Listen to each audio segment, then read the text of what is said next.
Caution. The news you are about to view is exciting, informative, and generally factual.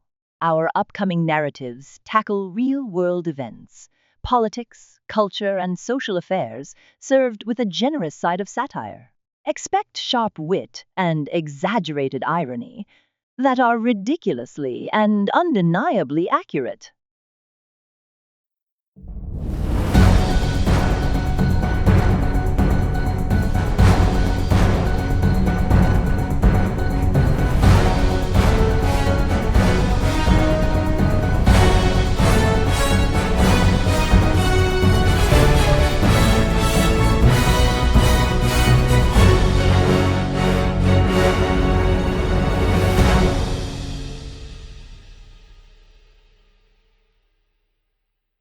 Good evening, and welcome to tonight's broadcast. Hi, I'm Dolly. Llama. We have a lot to cover, from major developments on the world stage to stories impacting your local community. Plus, the latest in pressing current affairs, government discord, political upheaval, and of course, momentous predictions from our own Lucia. Stay with us as we bring you the news you need to know. From the day's top headlines to stories you won't want to miss, we've got it all covered. A major political shakeup, a shocking sports upset, and the feel-good moment of the week, right here, right now. Hello, I'm Monica Boulevard, and this is Current News with Dolly and Monica. Let's get started. First up, let's talk a little bit about the current news of our America, not their America. America, land of the free, home of the breaking news ticker that never, ever sleeps. If you've turned on the news lately, you've likely learned two things. 1. Everything is on fire, and 2. Someone somewhere is very upset about gas stoves, TikTok dances, or a book with more than 3 syllables in the title. Politically, the country is now just one large Thanksgiving dinner table with everyone screaming and no one passing the mashed potatoes. The left is convinced the right is trying to turn the nation into a time machine headed for 1776. While the right believes the left wants to ban cars, cows, and common sense. Meanwhile, independents are sitting in the corner just trying to figure out if their vote still counts or if it's just a participation trophy. Economically, it's either the best or worst time to be alive, depending on which news outlet you believe. Eggs cost more than AirPods, housing prices are rising like sourdough in a hipster bakery, and yet somehow the stock market is celebrating like it just won the lottery. Nobody knows why. Probably AI. Or Taylor Swift. On the global stage, America is still trying to remember where it left its foreign policy, while sending sternly worded emails to adversaries and inspirational quotes to allies. Diplomacy now mostly consists of meme wars and vague threats issued via press conference and interpreted via 3 different anonymous sources. And culturally, America remains deeply divided over Marvel versus DC, pineapple on pizza, and whether or not robots should write country songs. Social media continues to fuel national unity by ensuring every post can cause a small civil war in the comment section. In short, the great American experiment marches on confused, caffeinated, and possibly wearing Crocs. By the way, Dolly, we would love her to hear what you have learned. Thank you, Monica. I would like to give a little fragment on the fragmented current Unite in Chaos, the continental soap opera. The European Union, where unity is a dream and disagreement is a full-time profession. From Brussels to Budapest, the EU continues its noble mission to argue about things no one outside their borders understands, while simultaneously issuing 300-page regulations on banana curvature. France wants more control. Germany wants more rules. Italy wants more pasta and less austerity. Hungary and Poland are playing EU, but not EU, like rebellious teens who refuse to move out but still want mum to do their laundry. The European Parliament is currently engaged in its usual high-stakes activity, voting on something that sounds important but will be ignored by at least 6 countries. Meanwhile, Brexit is still haunting the halls like a ghost no one invited to dinner, but who keeps knocking over the good china. And let's not forget the budget fights. Every nation wants more funds, but no one wants to pay. It's like trying to split a dinner bill among 27 picky eaters all ordering the lobster, but insisting they only had a salad. Oh, and climate goals? Yes, those grand declarations that will be enforced by 2083, assuming someone remembers. The Green Deal is a bit like a Eurovision ballad, ambitious, heartfelt, and slightly disconnected from reality. But perhaps the EU's greatest achievement is its ability to produce headlines like EU threatens sanctions over cheese labeling dispute, and Slovenia blocks joint statement over comma placement. Clearly, the continent is in good hands. So as the euro teeters, borders are debated, and officials furiously adjust their neckties at summits, we can rest easy knowing that the EU remains the gold standard in passive-aggressive policymaking. And with that, I will add a bit about NATO, or rather not always totally organized.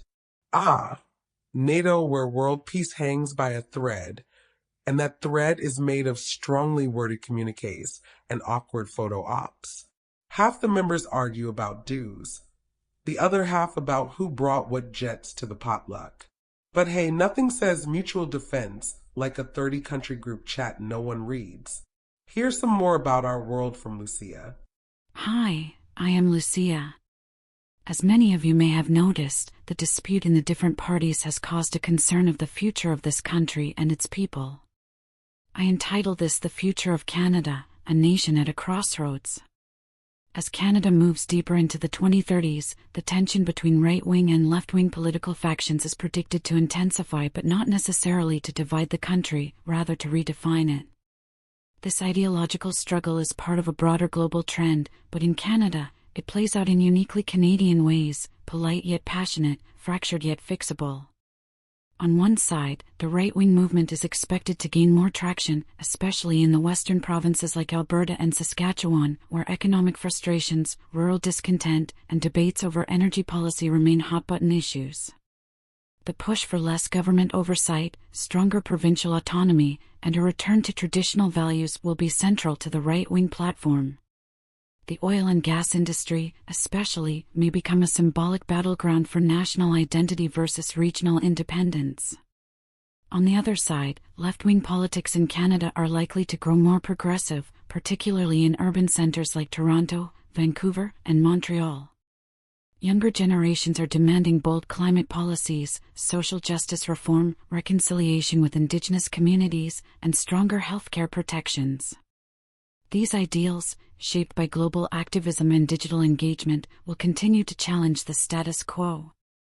While polarization may deepen, Canada's political system, with its multi-party structure and parliamentary governance, could serve as a buffer against the type of cultural and ideological gridlock seen in more two-party-dominated nations. Coalition governments, minority mandates, and regional partnerships may become the norm rather than the exception. The next 10 years could also see increasing voter engagement, particularly among youth and marginalized communities who feel the future is being decided without their voices. At the same time, misinformation and media bias fueled by global social media trends pose a risk to civil discourse. Ultimately, Canada's future will depend not just on which side wins an election, but on how its leaders bridge the divide. Dialogue, compromise, and a shared vision for prosperity and equity will be critical. If Canada succeeds, it may not only avoid the worst of political division, but also set a global example for how democracy can evolve without breaking apart. Thank you for joining me. Welcome to another review on sports. 2025 NBA Finals between the Indiana Pacers and the Oklahoma City Thunder. Welcome, ladies, gentlemen, and sentient sports couches. The NBA Finals have arrived, and it's the Indiana Pacers versus the Oklahoma City Thunder, a matchup nobody saw coming, except that one guy on Reddit who swears he dreamt it after eating 6 gas station burritos. Here are 21 standout views on this hardcourt spectacle. 1. LeBron's hairline had more playoff appearances than the Pacers until now. 2. OKC fans are thrilled because this is the closest they've been to Kevin Durant since 2016. 3. The Pacers are bringing Midwest nice energy, which means they'll apologize every time they dunk on someone. 4. Thunder's defense is tighter than your uncle's Wi-Fi password. 5. Halliburton's vision is so good he might be a reincarnated owl with handles. 6. Shai Gilgeous-Alexander's footwork has physicists questioning gravity. 7. The Pacers' bench celebrations are more choreographed than a Beyoncé tour. 8. OKC's youngest roster is so fresh they need permission slips to play past 9 p.m. 9. Pacers' new strategy: confuse opponents by wearing retro uniforms from 1892. 10. Thunder fans are loud enough to register on the Richter scale, but only when free nachos are involved. 11. The commentators keep calling it a chess match, despite both teams playing like caffeinated raccoons. 11. The commentators keep calling it a chess match, despite both teams playing like caffeinated raccoons. 12. Gatorade has run out at halftime because both teams sweat like politicians in a polygraph test.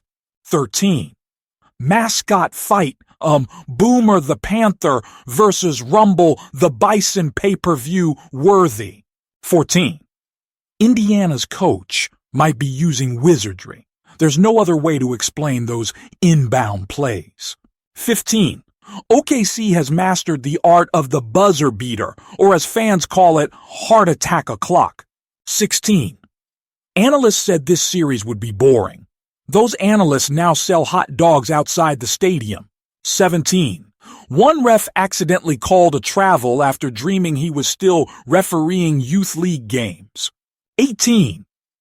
The Pacers' defense has been described as a swarm of polite yet aggressive bees.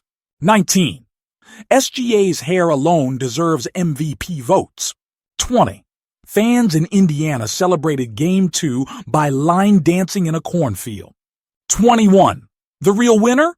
NBA Twitter, which has become a chaotic digital playground of memes, conspiracy theories, and arguments about shoe sizes. And there you have it. Tune in next time, where we'll discuss if mascots should be allowed to coach and whether post-game interviews should be replaced with interpretive dance. Once again, I'm Dew Drift, and please have a sportingly good night. Mission Impossible: The Final Reckoning, or is it? Probably not. Well, folks, Mission Impossible: The Final Reckoning is finally here, and by final, we of course mean until Tom Cruise finds another helicopter to hang from while solving world peace in a tuxedo. This cinematic marathon of explosions, foot chases, and Cruise's eternal midlife crisis masquerading as espionage delivers exactly what you expect: high-octane absurdity, physics-defying stunts, and plotlines more tangled than a pair of earbuds in a washing machine. Tom Cruise, now presumably operating on espresso and robotic calf implants, returns as Ethan Hunt, the world's most stressed-out secret agent. This time, Ethan is saving the world from an AI overlord called the algorithm. Yes, really, a villain clearly inspired by TikTok's recommendation system and your ex's mysterious Instagram likes. Naturally, the only way to stop global annihilation is by performing a halo jump into a volcano, disabling a nuke with a Rubik's Cube, and arguing with Ving Rhames over Bluetooth. The script? Gloriously incoherent. It reads like it was fed through ChatGPT on Red Bull and spliced together by a caffeinated squirrel. Characters speak in intense whispers about protocols and extractions, and no one ever explains anything, because explaining is for movies that don't rely solely on Tom Cruise running. Which he does, for 37% of the film. We timed it! Rebecca Ferguson is back, brooding and beautiful, trying to act like she's not confused by the plot. Simon Pegg returns to remind us that even in nuclear chaos, sarcasm survives. Hayley Atwell shows up, presumably to ensure British accents remain contractually present. Director Christopher McQuarrie seems to have made a bet that each set piece should top the last, so naturally, we get Cruise riding a missile like a cowboy, a motorcycle chase across the International Space Station, and a heartfelt moment between two characters who met 12 minutes ago. In conclusion, Mission Impossible: The Final Reckoning is less a movie and more a 2.5-hour fever dream sponsored by adrenaline and dental veneers. It's preposterous, exhausting, and wildly entertaining, like watching someone defuse a bomb while baking a souffle and juggling live raccoons. Is it the final reckoning? Probably not. But as long as Cruise's knees hold up, we'll be reckoning forever. By the way, here is a Rotten Tomatoes critic quote. Rotten Tomatoes critic quote, totally not real, but definitely true-ish. Like watching a caffeine-fueled action figure escape from a burning IKEA, it makes no sense, but somehow you can't look away. White medium star rating, 4.5 out of 5 exploding helicopters. Subtracting half a star for making us question if Tom Cruise is, in fact, part cyborg. We have a review of audience member KJN. I went in for action and left questioning gravity, logic, and whether Tom Cruise actually sleeps. 10 out of 10, would skydive onto a moving train again. Well, what else could we want to know about this flick? Just go see it already. I am Chloe Clam Chowder and I'll see you at the movie. If you have popcorn, I will be in B12.